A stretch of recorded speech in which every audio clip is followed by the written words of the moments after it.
What's going on? My name is Tyson McGuffin. Welcome to the McGuffin Show. We're on episode 40.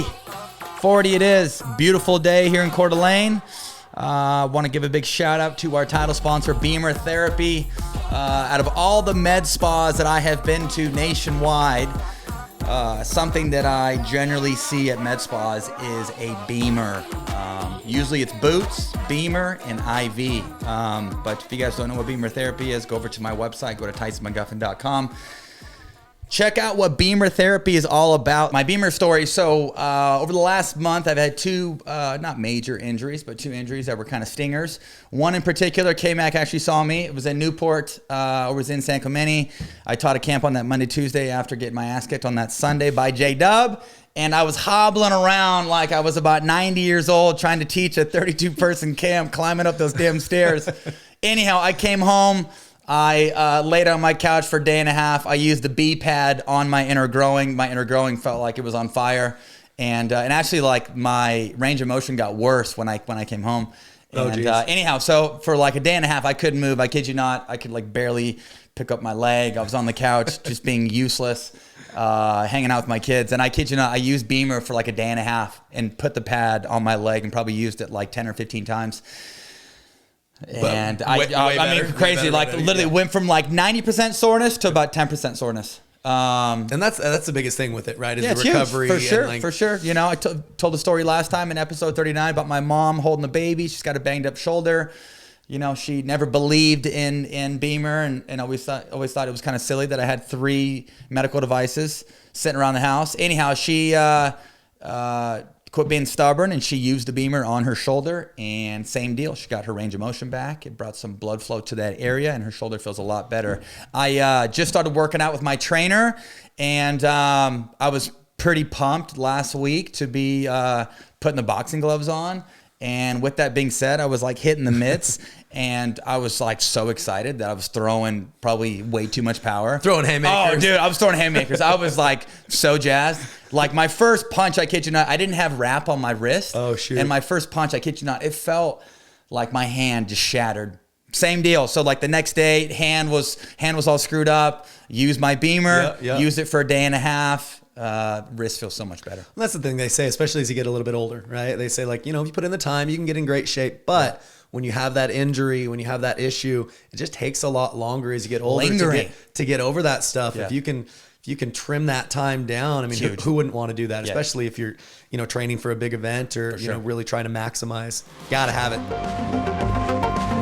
Our agenda here that we're going to be talking about is San Clemente, summer fun, new trainer, APP SoCal and LA. Stat card this weekend for UFC 276, going to be a big one. Point breakdown, merch, Wimbledon, Live Golf Tour, which is pretty wild. K-Mac taught a couple camps in June, made a nice little bag.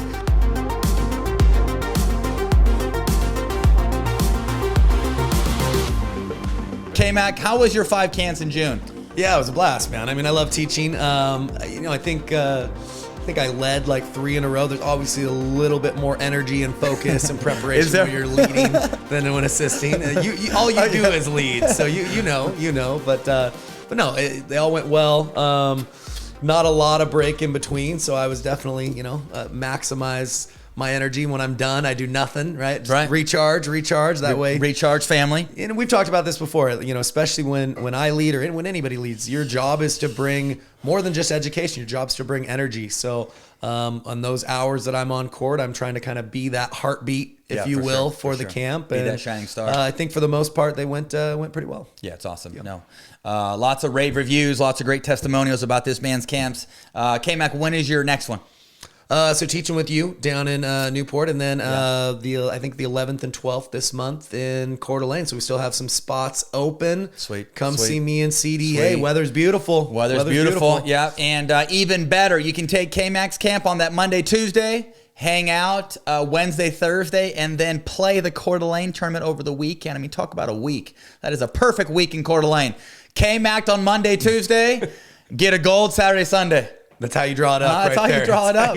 That's how you draw it up. We are actually we're heading to Newport tomorrow. I thought I was on a 6-week break, but little did I know we had a camp over the 4th and 5th, and get back into the grind. I was actually hoping the camp wasn't going to sell out, but it sold out way too quick. So we are heading to Newport, taking Tomorrow. my son Ty with me. So Ty's all pumped.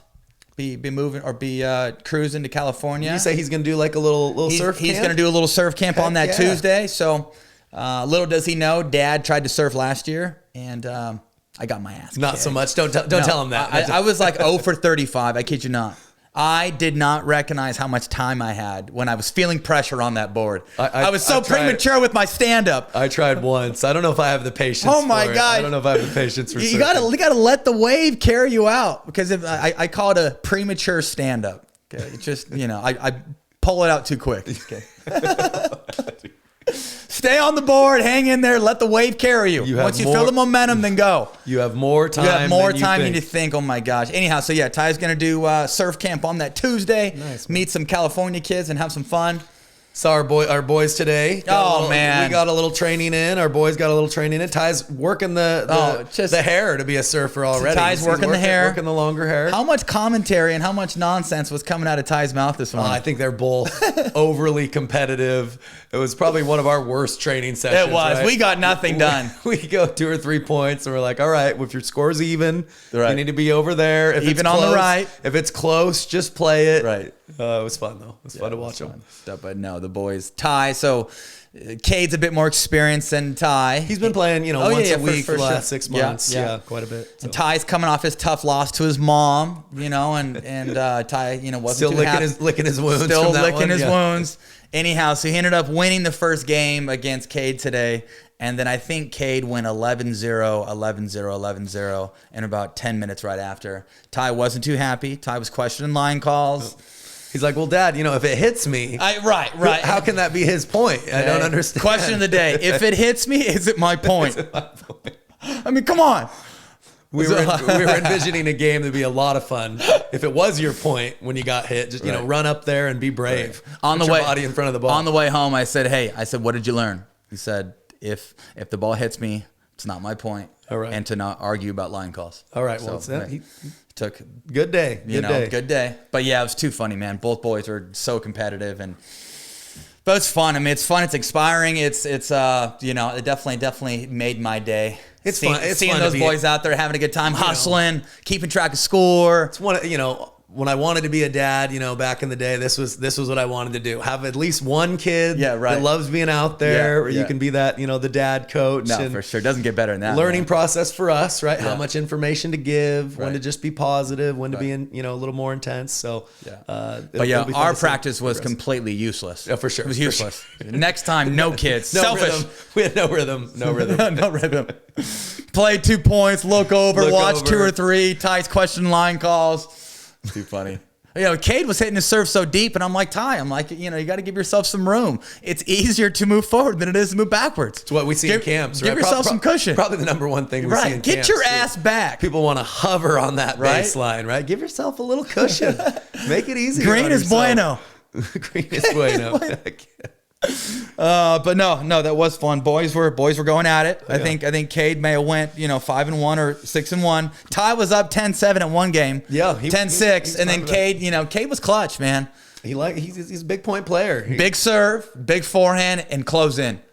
Both the boys forehand heavy. Need to find a backhand. They're running around. Find the fear hand. You took the kiddos to Silverwood? Yeah. So had a busy month. Just had like one day off. Hadn't really planned it. Woke up in the morning. Wife and I are like, all right, we got to do something for the kids. And nice day. It's kind of nice. We're about an hour from Silverwood. Yeah. Perfect day to go. Lines weren't long at all. Love it. Did a little beach, some rides. Yeah, they had a blast. Silverwood's probably like, I don't know, top 10 park in the country. They do a great job. They do a great job. They do. Yeah. Water park. Solid water park. Coasters. Plus the coasters. Kids all had a blast. It's just in the middle of nowhere for most people, right? Yeah, it's like 5 minutes north of us. It's right up there. Yeah, you guys probably go just about every year. Yeah, we try to. Yeah, Sky's got a little annual pass. Oh, there you go. And with Sky being, special needs, we get the quick access, so we can get in like the front of the lines. Kind of makes sense to go with the annual pass when you look at the prices. It's true, and it's 5 minutes away. About 3-4 times, you're already breaking even. So expensive. Oh my gosh. Yeah. Not for the annual pass, but yeah. I mean, it's a better deal, better value if you can go several times to get the annual pass. It's funny. There's so many emotions at parks like that. I mean, kids are either having fun or they're having too much candy and they're crying, they're screaming at their parents. No, like, you're right. You could just people watch all day. It's just a high-low back and forth. It's complete madness. Just get the annual pass and just go there and people watch. You're gonna have a good time. Okay, San Clemente, best venue in pickleball. For sure. One of the best towns that I've been to. K-Mac and I stayed a couple blocks from the beach, couple blocks from downtown. With how just accessible things are and easy to get around. It forces you to want to go out at night and have a nice meal, have some dinner. It's got that small town vibe. It's got that small town vibe. You run into everybody, all the restaurants, all the hangouts right there, right next to the beach. Saw the Chief at the beach. Oh yeah, the Chief and Don. Got some live music. Got some live music on the beach. Come on. This local cover band was they were rocking it. Yeah, definitely having having their 15 minutes of fame. Had a big old crowd. That was fun. He was bringing it. That was fun. He was crushing it. Average age there was about 55 plus, but we're mixing in. Yeah, we're mixing in. But no, awesome tournament, great venue. Out of all the Lifetime facilities that I've been to, definitely one of the nicer ones. Apparently that Lifetime facility used to be a tennis club there in San Clemente. And it's up on the hill, killer view. I mean, come on. Yeah, that place is sick. Anytime, K-Mac knows this, anytime I go to San Clemente, got to go to Nick's. Got to go to Nick's. South of Nick's is good, but Nick's is better. I don't think we went. Stop! You had that prime rib dip. I remember Nick's. I'm saying I don't think I went to South. Yeah. Right. We went to Nick's. I think we went to Sol Agave, which was bomb. Pretty dang good bomb. too. Yeah. But yeah, Nick's was fire. K-Mac loves himself a prime rib dip or a French dip, prime rib dip. Yeah, either one. Get the the au jus sauce. Oh yeah, dip it in there. I'm all about a good sauce. Really is what it comes down to. Oh yeah, meat optional. Just give me something tangy and good. And that'll be my repeat. That'll be my go-to dish. Love it. But yeah, we had dinner a couple nights with our content guy, Cooper. Yeah, first time I met Cooper in person. Good dude. Knows his stuff. Oh yeah. Oh, here we go. There's the crew. I'm in love, he says. But yeah, that's our man Coop right there on the left, all decked out. Cooper runs all the social media platforms for Selkirk, runs all my platforms. Great guy. Used to be in broadcasting, works with my editor here, Kevin. And he's the man behind Selkirk TV. He's the man behind giving us our Boiler Room breakdown clips. Appreciate this guy. His name's Cooper Deck. And we spent a little time together in San Clemente. We had a couple of bro nights. We did. We did a couple bro nights. Went to Nick's once or twice. Went to Sol Agave. Watched the NBA finals there. And anyhow, cool dude. Appreciate that, man. You guys can follow Cooper on Instagram at Cooper Deck. So we ended up staying with a guy named Rodell, who just has a complete hard on for talking about pickle. The guy literally could talk pickle all day long. K-Mac, he didn't have a bed to sleep in, so he had to slum it on the couch. I don't mind. And I'll take free. With as much as we travel, I will take free. I'm easy. And K-Mac was easy access, so I would assume that Rodell, asked him a couple questions. Rodell and I were geeking out. Right? Yeah, we're a couple nicest guy. A couple of fishing. Why do we get there? He's got this full manual on intro to pickleball that he created himself. Check it out. Worked through it. Yeah, he's got his own certification. Got a bunch of one-liners in there. He's like you. He's got his little Rodell one-liners in there. And got his own certification. But no, great guy. Great guy. It's awesome to meet all these people that are just, we call it, catching the bug, catching the fever. Just loving pickleball and loving to see where it goes. Yeah, for sure. Ended up taking silver in singles. Had a nice little showing. Mixed, we were top 6. Men's, we were top 6. Hoping to get back at it coming up in first weekend in August. We have the invitation or the invitational only Skechers tournament there in Manhattan Beach. Kind of a different format. It's not a team format, so it's an individual format. So we're kind of mixing and matching different partners. It's all based on wins and losses. So it should be a fun event. But anyhow, ended up taking silver in singles, and then kind of funny. I don't know if you guys watched the Warnick and Wright and Newman match, but I think it was a quarters. It was definitely on Championship Court. There was a lot of drama. There was a lot of banter. Huge crowd. Everybody was for sure. Warnick at some point in Game 3 definitely flipped somebody off in the crowd. Oh yeah, I didn't know that. Totally happened.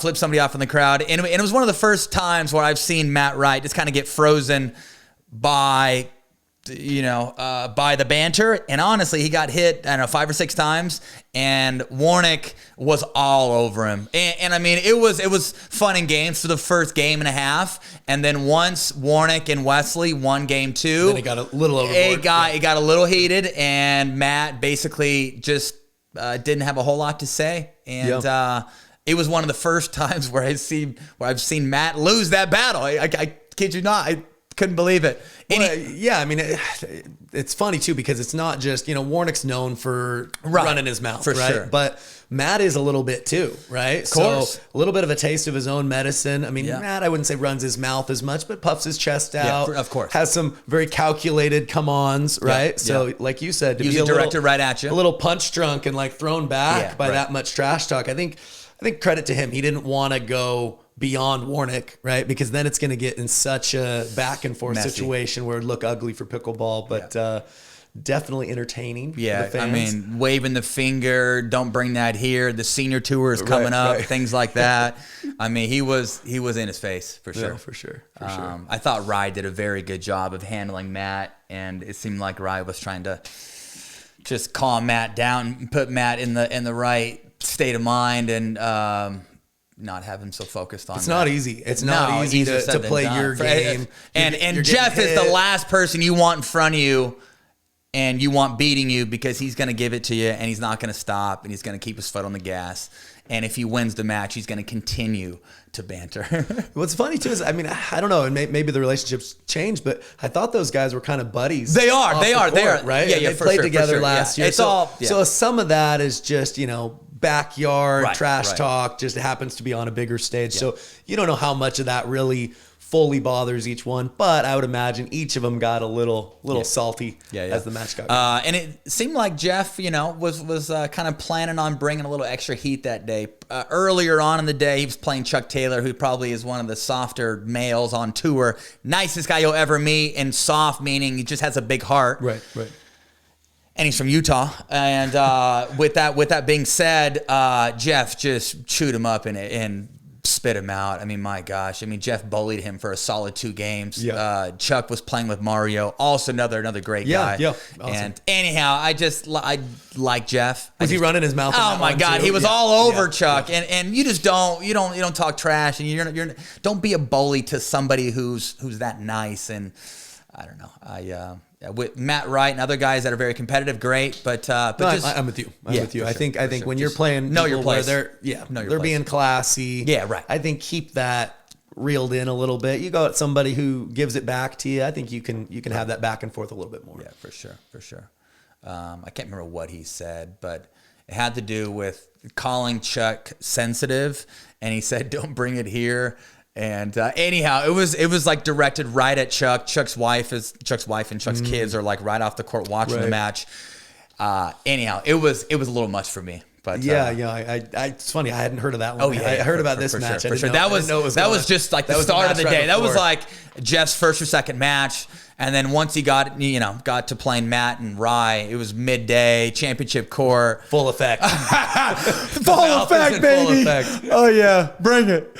Anyhow, I mean, nothing beats the paddle toss at Nationals back in 2018. The famous. He flung that thing like a frisbee about 60 courts. Yeah, the famous frisbee throw. Here comes the paddle throw. Let's see here. Taught an adult camp as well with K-Mac. Who else we have teaching with us? The Cammy. Yeah, Camo. Let's see here. Take a look. And Mr. Milner. Oh, Marky Mark. Boom. Look at that. Beautiful group. San Clemente.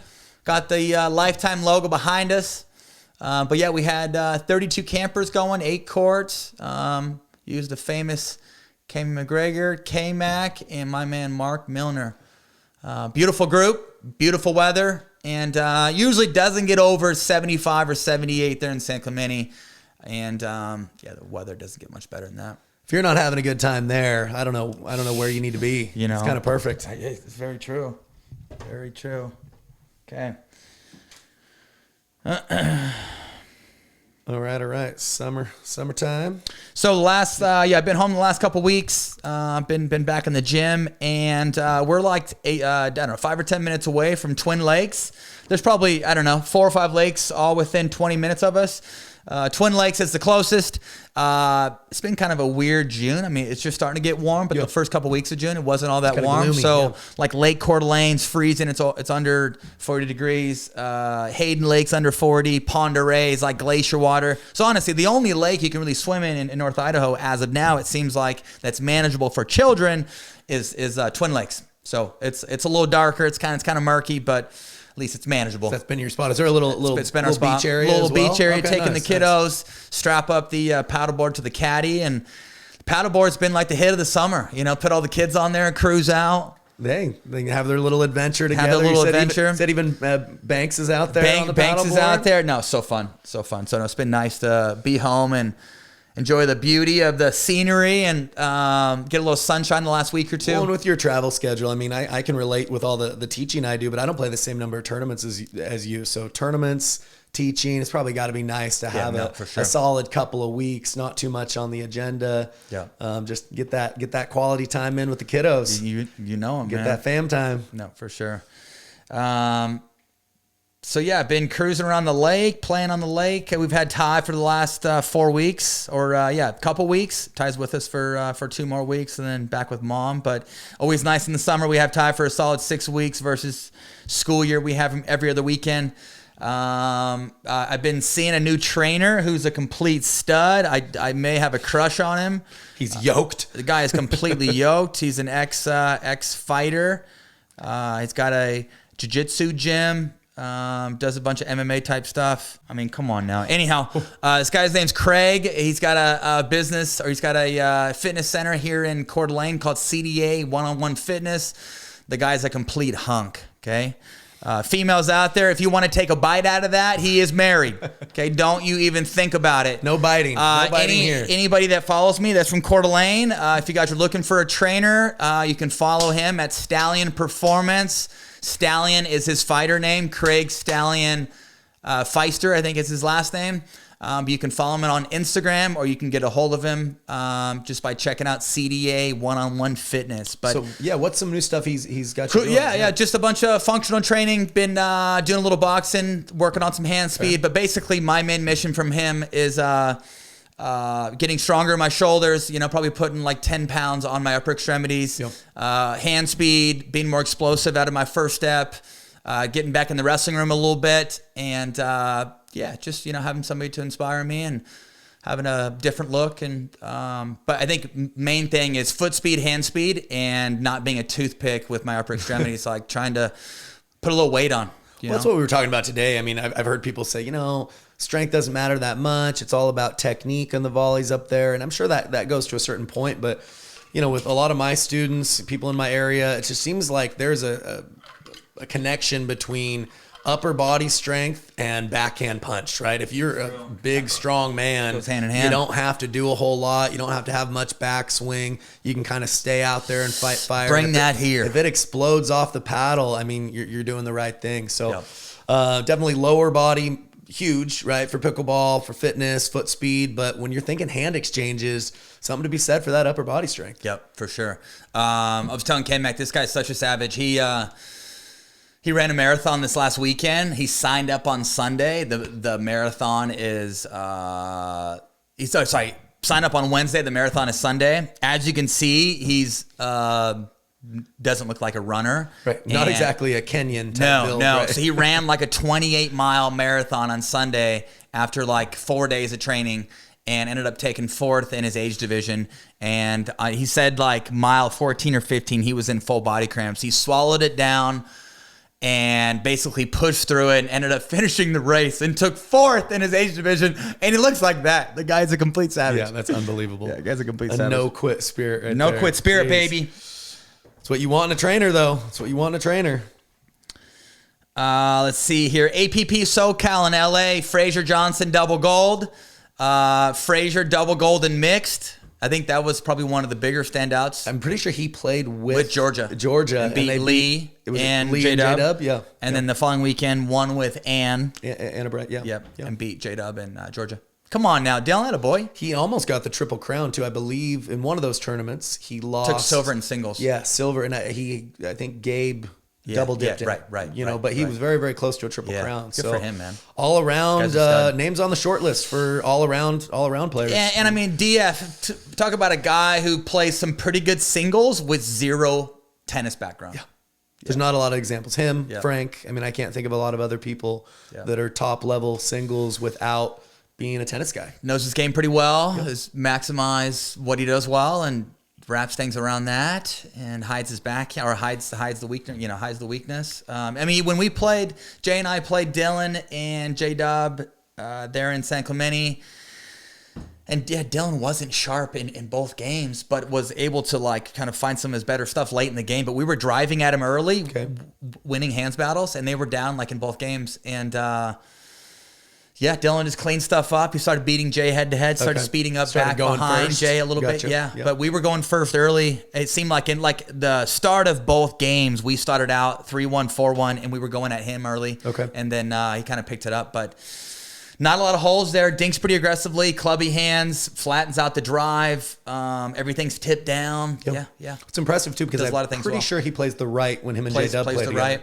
Not a lot of people can play the right on their men's team and then go out and be a stud in mixed, playing the left, all day long. So he does a lot of things well. He does. And, He does. He plays both sides It well. doesn't. It's not that he looks unathletic, but I wouldn't say he looks crazy athletic. But he is. I think his foot speed, his just the way he moves on the court is top 5 to me. For sure. His body control just doesn't. Do not judge a book by its cover. You take a look at Adam Stone. You take a look at J-Dub. You take a look at Dylan.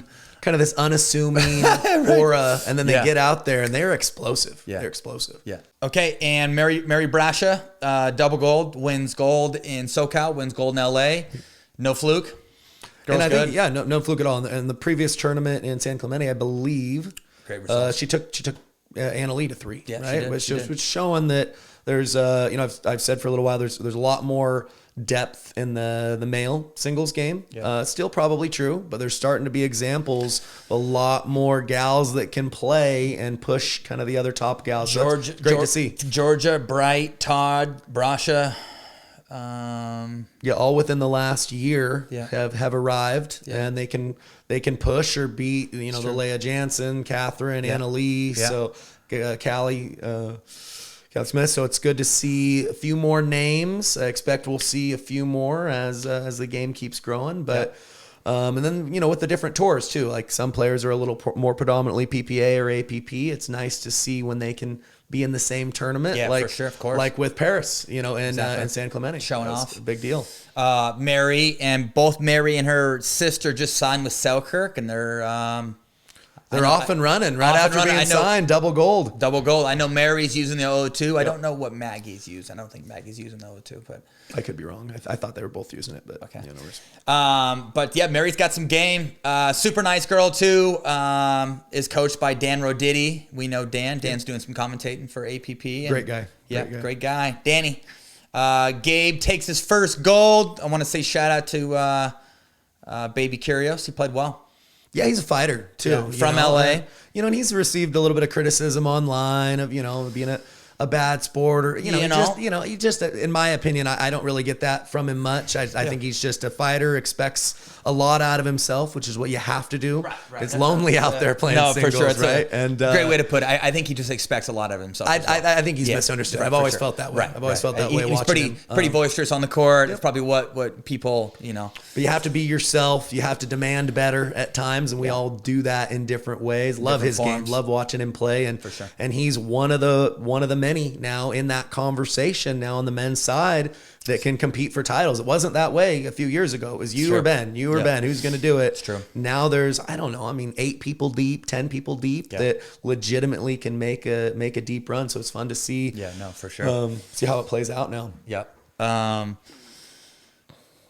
But yeah, good to see him get his first gold. He's from LA too, so I'm sure he had hometown crew there cheering him on. Hunter Johnson beats J-Dub. Who's Hunter Johnson, K-Mac? I know you saw Hunter in Cincinnati. Yeah, when I played Cincinnati, I lost to his twin brother, Yates, and I was like, man, what am I doing? Didn't have a great tournament. Chatted him up a little bit, and he said that they were doing the pro tennis thing roughly a year ago. And they were, I believe, sponsored by Diadem for tennis. Okay. And Diadem kind of reached out to them like, hey, you might want to think about jumping over. This pickleball thing's going to be here to stay. Right. So I don't know exactly how all that went down, but they decided to make the switch, jump into pickleball. I believe they live in near Austin, somewhere around there. That's where they can get some good training in.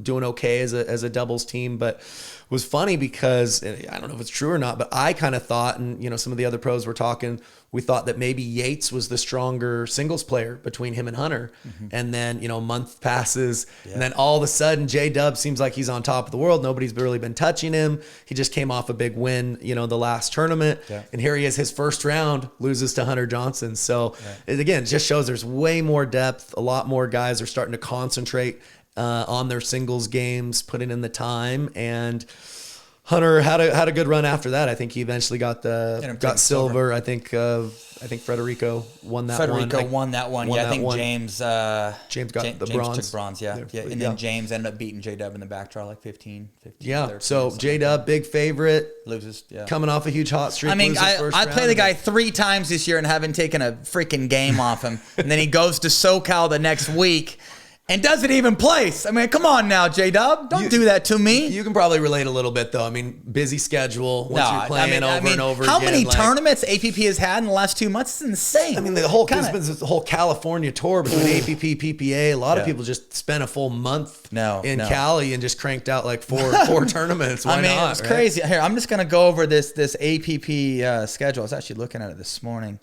Yeah, so June 2nd through the 5th, APP Indianapolis, June 15th through the 19th, APP SoCal. The next weekend is LA. The following weekend, Newport this weekend. It's not an APP, it's a USAPA. But the English Open is going on this weekend. And they've got their Next Gen Tour. Yeah, Next Gen Tour in Oklahoma City at the same time. It's crazy. Some busy people over there. No, I used to watch... Well, if I wasn't playing a tournament, I would always watch the live stream over the weekend. Sure. But with just how saturated and how...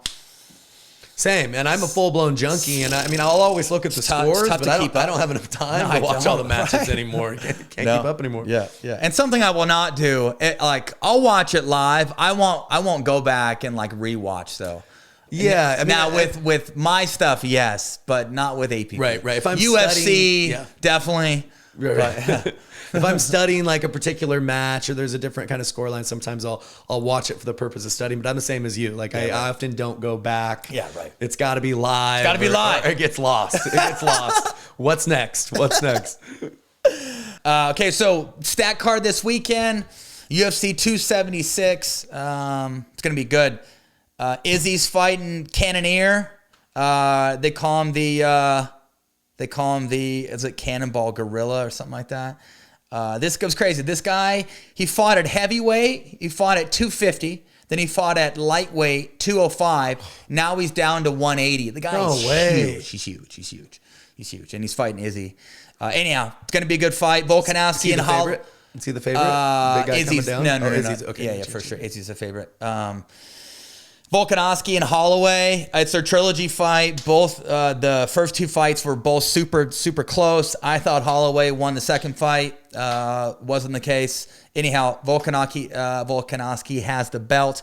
Funny story about Volkanovski. He played professional rugby for Australia. Okay. And used to weigh 250 pounds. He's 5'8". It's crazy. He's 5. So he was just like the trunks on rugby. this man. Yeah. He's built like an ox. So when he was playing rugby, he was like 250, 260. He came to the UFC. His first 5 years in the UFC, he fought at 180. Okay. Now he's down to 145. And he was 250. He was 250 when he was a professional athlete. Crazy. Talk about a transformation, dude. Yeah. Just shows you can kind of body type optional. You can mold your body however choose whatever body type whatever you want. Just train intelligently. You Give me that nutritionist, please. Right. Man. Yeah. Goes a long way. No, it's crazy. Anyhow, it's going to be a sweet fight. Donald Cerrone, he's been UFC fighter for I don't know how long, 15 or 20 years, couple decades. It's his last fight on his contract. It's like his 50th fight.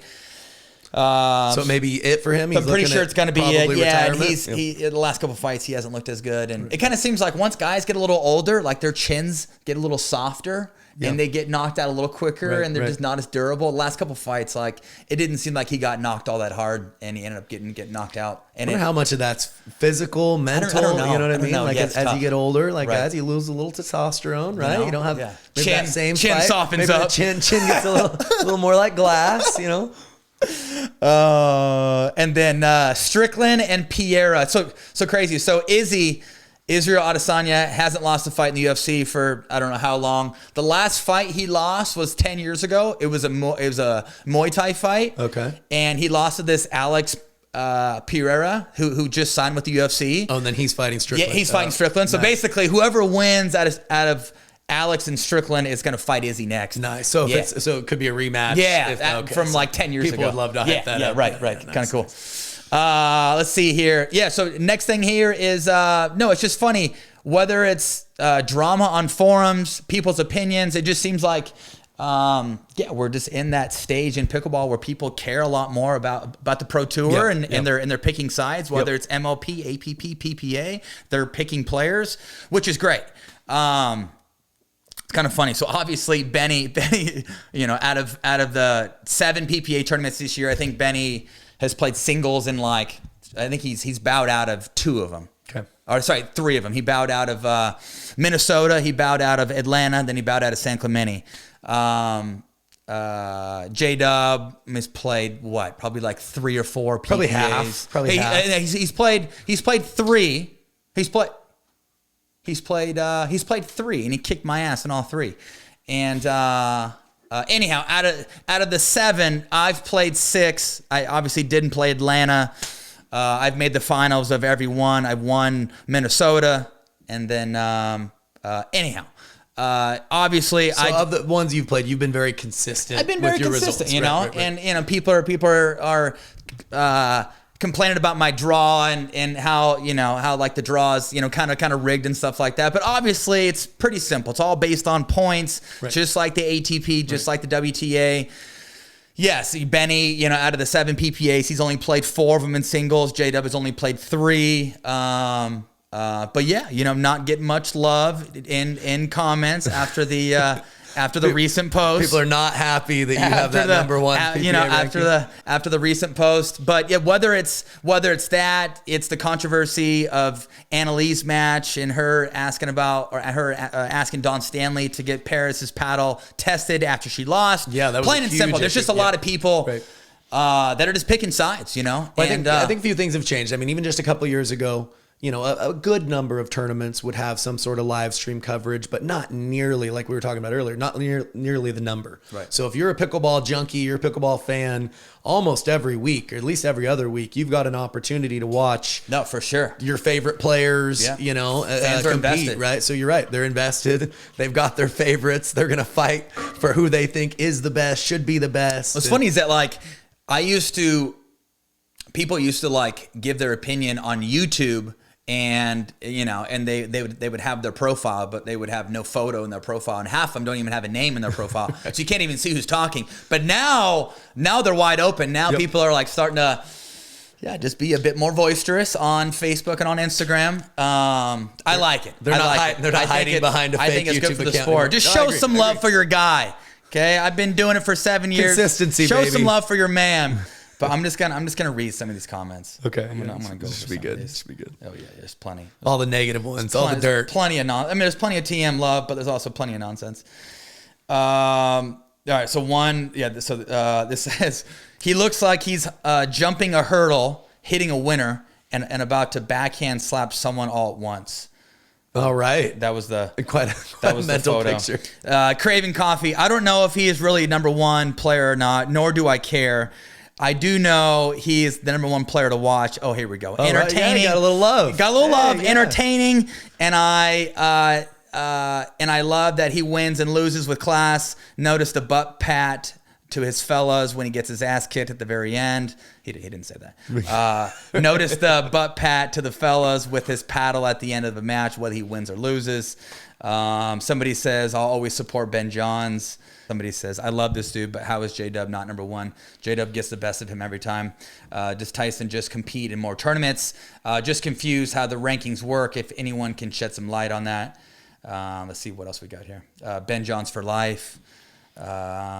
I like Tyson. He's a nice guy, but not even close to the level of J-Dub or BJ. I mean, come on, bring. Not even close to the level. Not even close. I mean, you got to just read these in the morning, even close. Right before you work out. This has to be your fuel. I mean, and then obviously Brandon Day, number one, knows what he's talking about. He says once Colin Johns plays singles, everyone is miles behind him. I mean, Colin, that's the sleeper. Right? Come on, Colin, show up. Show up. Colin's got to come out of retirement. Show up. Actually, the guy I played against Colin the last tournament that he played singles in. Tell me you beat him. Vegas. I did not, but I took him 3. Okay. I took a rusty Colin to 3. Little did we know, Colin's the ringer. Colin's the ringer. Okay. Step aside Ben. Step aside Tyson and J-Dub. Yeah, right. Let's get Colin out there. Right. Hang on. But it's just kind of funny. Like PPA in general tends to get a lot of heat, during or just with their post and on social media and stuff like that. And they obviously posted yesterday about Paris Todd, and they posted a couple photos and it said, stay tuned. Well, like the first post said something about like she's not going to sign a 3-year contract with you guys and be put in jail. She's going to do her own thing. She's owned a business since she was 18. No, I think it's in some ways maybe it's the more polarizing tour, right? Just because they're kind of the rogue, they kind of do their own thing. Yeah. USA Pickleball creates a rule. They're like, yeah, we're not going to follow that one. I kind of love it, right? Like, because I feel like I like that their vision is a little bit more to me from the perspective of what the pro game should be, whereas the perspective of everything else is maybe just like pickleball in general, amateurs, pros, all rolled into one. So I kind of like that they're their own entity, but you can understand why it's maybe a little bit more polarizing for fans one way or the other. For sure. Did you guys hear this guy? His guy commentating San Clemente on that Friday? Look out. I got a little first time in the booth. First time in the booth. Mixed doubles. I think I did 4 or 5 matches. So it was a lot of fun. Me and Mr. Fleming's easiest guy in the world to commentate matches with. Flem dog. You just lean on him for all the on me. All the humor, I just was able to geek out and talk X's and O's. Kyle was great. I can't tell you how many people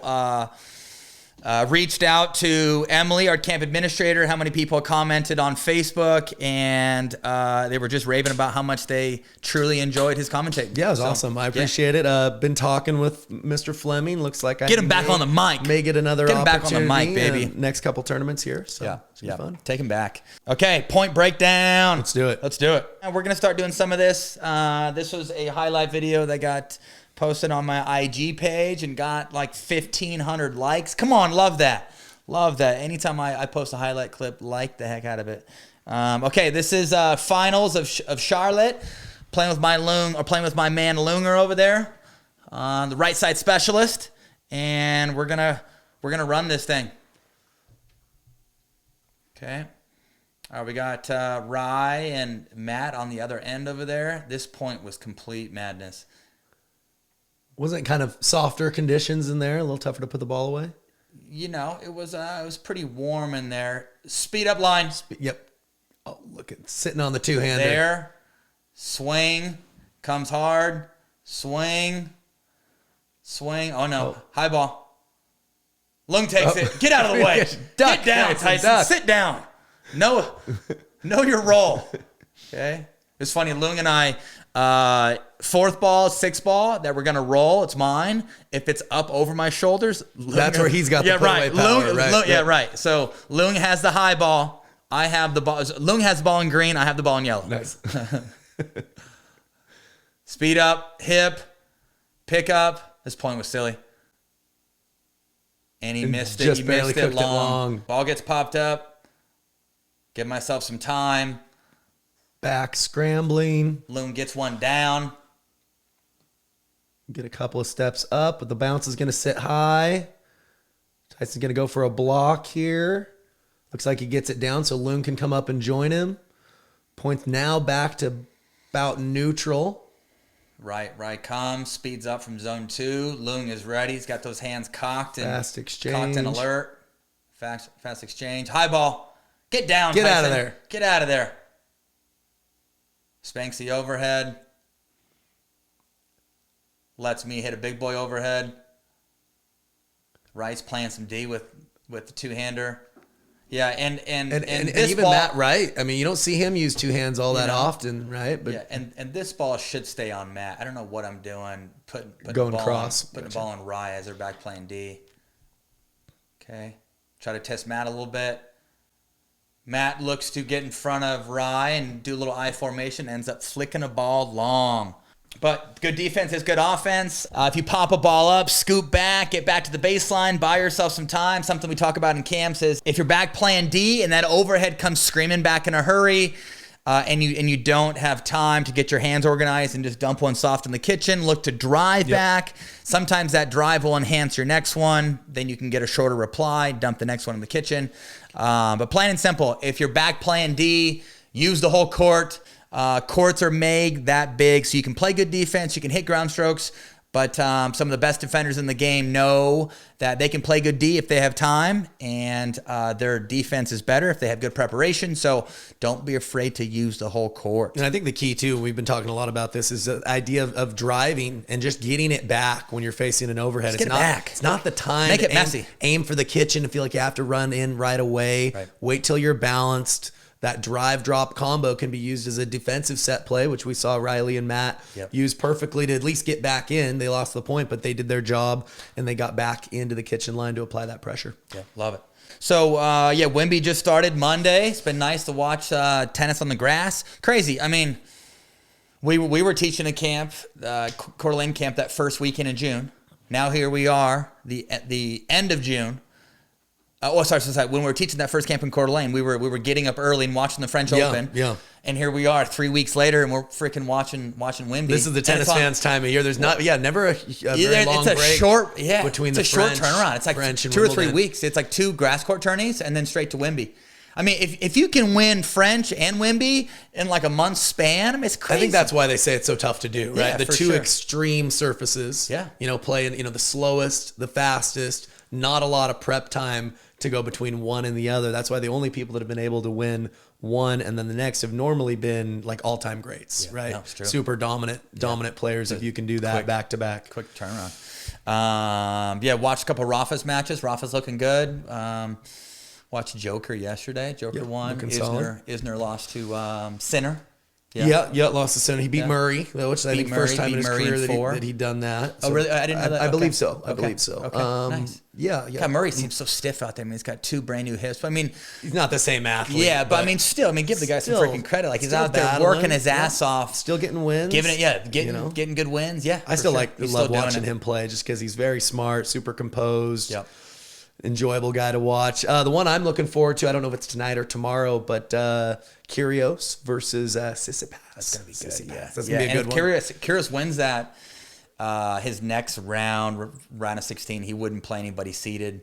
So he might have a deeper. It's he just could a matter make of the quarters. time with his talent before he's into a just, semi or a for final. Sure. Or there's something just like no that. way. Like I follow him on Instagram. He's been in the golf or in the grass season the last couple weeks, and he's like traveling around with his girlfriend. He's drinking. He's like on IG stories. He's like eating burgers, drinking beer. He's always with his honey. He's got no coach. He's got no physio. How does he do it? He's gonna do it his way. How does he do it his way? I mean, literally, like following this guy, it doesn't seem like he's a freaking athlete at all. But yeah, I mean, if he can make a breakthrough, if he's going to do it, it's going to be on grass. Like, he flattens out the backhand. Yeah. I mean, some of the forehands he hits, literally, it's like a squash slap shot for like 110 mile an hour winter cross court. Like, the timing is impeccable. Like the definition of a lively arm. Yeah, I mean, it's just the arm unreal. is just a noodle. The right arm is just... Yeah, for sure. But yeah, that should be a good one. Should be a tight one. We'll see how that goes. Because I think Sissipas is one of the betting favorites to take the title. You know, other than the I know both those guys don't like each other either. Adds a little. Sissipas is kind of known to be I don't know, not just kind of full of himself and just kind of like a brat on tour, as with Nick is. But you know, Nick's kind of a bad boy. So different type of bad boy in a way. Yeah. So. Yeah, it's going to be good to see those guys clash. Yeah, definitely want to watch that one. And Swiatek 1-3. But it was then like she lost. No way. She won in 3, but I was just looking at the scores. Lost in the third round, like 4-2 to I believe Cornet. So an unranked Elise Cornet. Yeah. French girl. French gal. Got it. Dang. Yeah, lost like 4-2. So I think she hasn't lost a match in 6 months. I think 37 ended a 37 match win streak, and that could be just in majors. I think it's overall. Overall. Crazy. Must be overall. Crazy. Dang. Just shows we're all on any human. given day. Any given day, Come we're on, all human. Don't count yourself out. We're all human. Love that. That's cool. But yeah, it's wide open on the female side. Dang. Okay. Yeah, and Joker. So it's interesting how they do the seedings at Wimbledon. It's not based off of the ranking system. It's not based off of points. Oh, really? It's like the tournament director just has to say. Okay. Yeah. Okay. Yeah, so it's based off of previous results and last couple years and just how they see the draw. I get that to some degree. I mean, I get how people might say it's a little bit unfair, you know, or whatever. But I mean, it's very different from clay to grass to hard court. You know, it almost does make sense for tournament director at some of those majors to be able to say, hey, let's look at like how everybody's been doing on the hard court or how everybody's been doing on grass. But I don't know. I mean, might seem a little unfair for some who've been putting in the time and the ranking points too, if it's a popularity contest. But not a terrible system in my opinion. For sure. Casper Ruud just took was a finalist at French Open. Right. Has had a good like last 6 months. Right. Top 10 now. He ended up getting seeded like number 3, but lost the first round. He's not a great grass court player. Right. Game doesn't translate as well there. Yeah, for sure. But yeah, no, it's crazy to think how quick that turnaround is. Right. You know, the French season goes on from like middle of April through, end of June, French Open, and then Wimby. I mean, you have like 2 weeks. I think there's like Queens. There's 2 weeks of grass court tournaments and then Wimby. Yeah. It's crazy. It's quick. Yeah, not a lot of turnaround. Yeah, it seems like other surfaces, it's like a 4 to 6 week build up, Right. Well, then, and I would say for players at home, pickleball has a lot of similarities. I mean, if you go, I remember the first time I played in Florida, being a West Coast guy using a hard Duraball, you could say like TOC is more like the Wimbledon, just as far as how it plays. It's skitty fast, and fast, flies through the air. You go to the U.S. Open. It's yeah. the other extreme, more like clay. It's muggy. Fitness matters a lot more. The points are a lot longer, especially if you throw a Franklin ball in the mix. Sure. It's a little bit softer. So conditions definitely play a part in pickleball as well. Mm-hmm. Mm-hmm. But yeah, I've been waking up early, getting my little Wimby fix in for a couple hours. Start your day with some Telling Wimbledon. my kids, don't talk to me as I'm watching Wimbledon. Leave me alone. Dad's got an important match right now. Don't look at me. Don't ask me for things. So, Sky and Ty every morning. It's like, where's my shoes? Where's my tablet? 20 questions, Dad. Like, 20 questions. Okay, know where your crap's at. Okay, know where it's at. But every morning, something that's automatic out of Sky and Ty is, where's my shoes? We were talking about this today. Where are they? It's the same questions. Where are they? It's the same 5 or 10 questions. Same routine. I know. It's it's too funny. Okay, the Live Golf Tour. I don't know if you know much about it, but yeah, shorter season, more money. It's backed by the Saudis. Yep. I mean, it's crazy how much coin they have. I mean, don't quote me on this, but they're worth like, 800 or like 600 billion, and this whole like investment in the Live Tour for them is like, couple $100 million or whatever. I mean, well, and it's creating almost this like ethical question of like pro golfers of, should you just go for the money in this new tour, or do you have like a responsibility to, the PGA, which has been around for a while and they've put the groundwork in, and all the, the famous players and all-time greats, what would they want you to do type thing. Right. I don't know. I'm not old fashioned enough. I'm a go for the money type person. Guarantee more time with your family. It'd be hard. If I'm a married man, even if I'm already, quote, rich or got a few $1 million in the bank, to look at my wife and kids and say, sorry, honey, I turned down $100 million guaranteed, because I didn't want to switch tours. I mean, it's such a small period of time where you can be a pro athlete. Right. I think if the same thing happened in basketball or baseball, if some other entity came in and said, hey, we're going to pay you way more money to live a similar life but have more time with your family. I mean, I don't know, Tyson. I'm chasing the money. Put me in, coach. No, for sure, dude. I'm chasing the money. And just, like the ATP tour. I mean, how many guys, it takes them so long, it takes them years to get top 200. Yeah. And even if you're top 200, like you're probably just cracking over like $100K a year after all the expenses of paying your coaches and all the above. No, absolutely. I mean, it's a freaking grind. Like if the ATP or the WTA did that, I mean, of course players would make their way over. PGA, ATP, like it's top heavy, At the end of the day, I mean, you do it super top heavy. You do it because you love it, but you really do it because that's how you make a living, right? And a lot of us love it and aren't good enough to be able to do it for a living. If you're good enough for it to be your living, you've got to make sure that you're taking care of yourself and you're thinking about the future too, because it's not something, I mean, golf's a little different. You can do that into your, maybe when you're not a prime time athlete to some degree, but still there's a life on that, just like any other sport, and you got to make the dollars while you can. No, for sure. From what it sounds like the Live Tour doesn't even have a TV coverage right now. Like they're gonna air their first event on YouTube and see what happens from there. So it'd be interesting to see how it plays out if they just completely golf right now dwarf or become the main tour. It seems like they're headed that direction if they can get enough of the big names. But then again, how many $100 million signing bonuses can you have in your back pocket before you run out, or it's just not, economically viable either. So they might have a tight window of, hey, assert kind of this dominance, get a bunch of eyeballs on our tour now. Otherwise, maybe that's not sustainable either. So we'll see how it goes. But yeah, Dustin Johnson signed. Phil signed. I mean, Phil's at the end of his career, but I mean, for someone like a Phil, freaking why not? End of his career, he's not the guy anymore. He could have a huge signing bonus to go to a different tour. Huge influence. Yeah. Less time on the golf course and more time with fam. I get it. I get the appeal. For sure.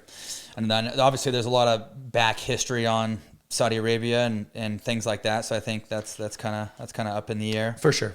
Yeah, it crosses a lot of political lines as well, which can become part of the narrative, which no comment on that. But if you just look strictly from a financial standpoint and say, hey, this is my living, which one do I owe loyalty to this particular tour? I mean, I know how some guys feel about that, but I don't know if that's necessarily owed. It's business.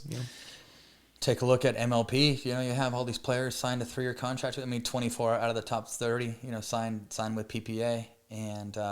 And the biggest prize pool that we've seen in pickle was, I think, Vegas last year.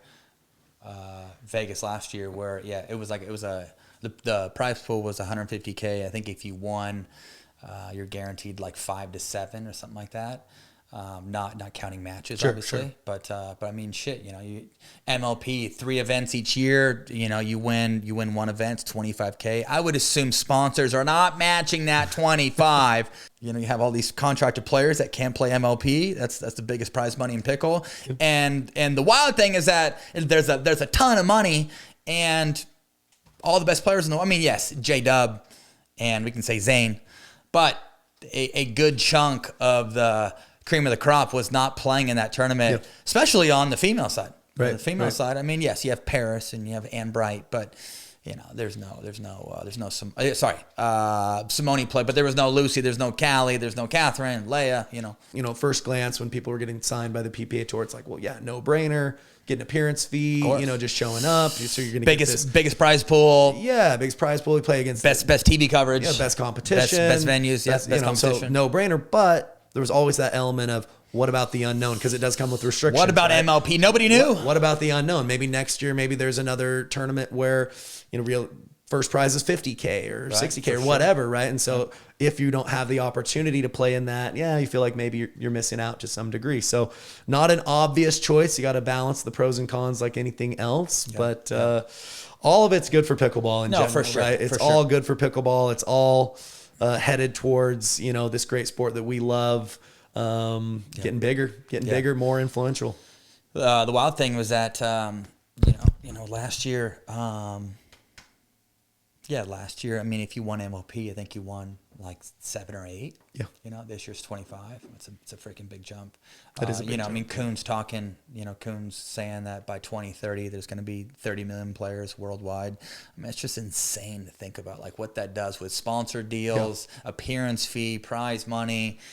In 2030, I mean, it's not that far away. It's not that far away. 8 years, we're not talking about this way distant future. And like looking at, I don't know, like looking at my paddle royalties, Ben's paddle royalties, players that have a signature paddle, and with my royalties right now with like 5 million players compared to like 30 million, like.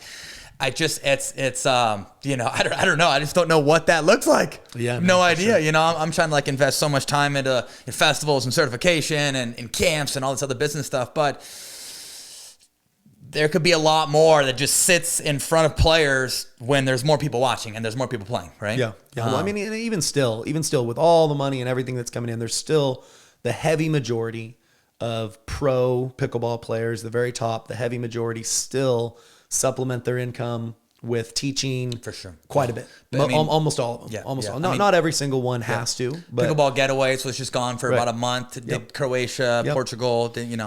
You camp company, you've been doing that life for a while. So even the top of the top still has a good chunk of their money from some sort of teaching. I think one of the major differences once we get into that many players and there's more money is it's just not going to be the standard that all the top players teach a bunch on the side. It'll probably be the opposite. It'll be, maybe they'll have different branding, side gigs, whatever, the occasional teaching appearance, but I don't think there's going to be nearly the need going forward. Yeah.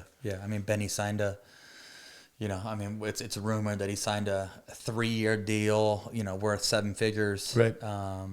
I just wonder what that money, like what those contracts look like when there's 20 million players. So only good things to come, brother. For sure. I just gotta stay relevant, stay around, baby. I'm not going anywhere. I'm gonna continue on the path that I am and staying in the top 5. I'm not going anywhere. Well, there's so much modern stuff for recovery and health and fitness. Yeah, to keep you young. Yep. You're right at the top of the game as far as that goes. You're doing all the cutting edge stuff, right? I am. Take a look at Matt Wright. The guy's early 40s, playing some of the best pickle of his life.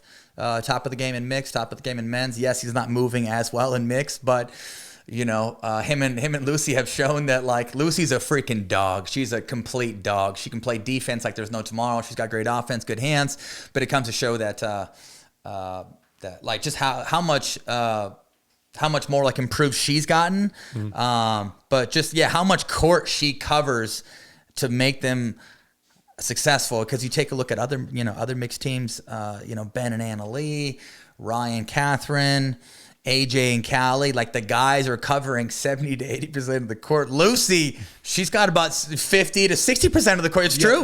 Right, You're right. But they're still having success. Yeah, for sure. I mean, exactly. So give Lucy some credit. But it just comes to show that, Matt, early 40s, playing some of the best pickle of his life, and on the double side, obviously, we see guys or we see gals playing well in their early 40s and stuff like that. In 5 or 10 years, it's.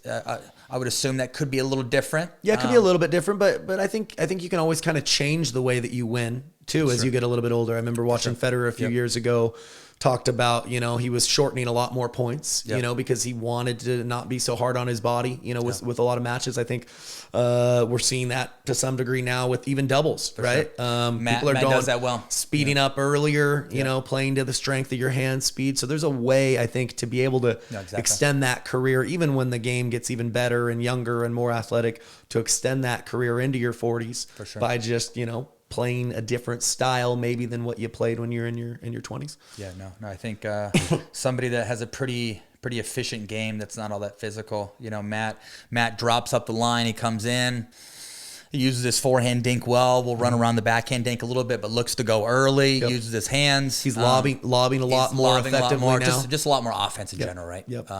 Not necessarily grinding, but knowing when and how to change up the tempo, change up the rhythm on your own terms. Yeah, for sure. We played Matt and Lucy. We played Matt and Lucy at the U.S. Open. It was very hot and humid, and we're using a Franklin ball. And, with Matt's movement just not being as sharp these days, I made damn sure to make that man feel like he was in Florida and get off that kitchen line. And I lobbed the living hell out of that Franklin ball. We ended up beating him like 16-14 to go to the bronze medal match. But that's the only time. That's one of my few wins against Matt and Lucy in the last couple of years. Like that's been a team that has kicked my ass for a long time. That's been a tougher matchup for you. Sure. Totally. But anyhow, no, I had the heat, I had the humidity, and I had the Franklin ball. So. We're gonna play my kind of pickleball. we are, baby. Slow, grindy, and physical. Get it muggy. Play some swamp ball. Track down this lob. Yeah, exactly. Okay, so K-Mac's got a camp coming up in Coeur d'Alene. K-Mac, what are the dates for that camp? 11th and 12th. 11th and 12th. Like we were mentioning earlier in the episode.